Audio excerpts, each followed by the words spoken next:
Our step-by-step guide will walk you through the process of downloading and installing Windows 11 on your PC. From system requirements to the actual installation, we have got you covered. Get a first-hand look at the new features, interface, and improvements in Windows 11. Don't miss out on this exciting upgrade. Watch our video and enjoy the benefits of Windows 11 today.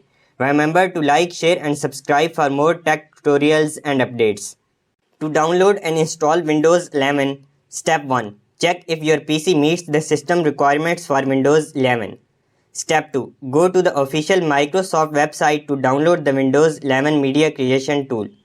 Step 3. Run the tool and select Upgrade this PC now or create an installation USB drive. Step 4. Follow the on-screen prompts and the tool will download and install Windows 11. Step 5.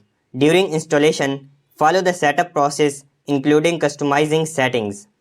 Step 6. Once done, you will have Windows 11 installed on your PC.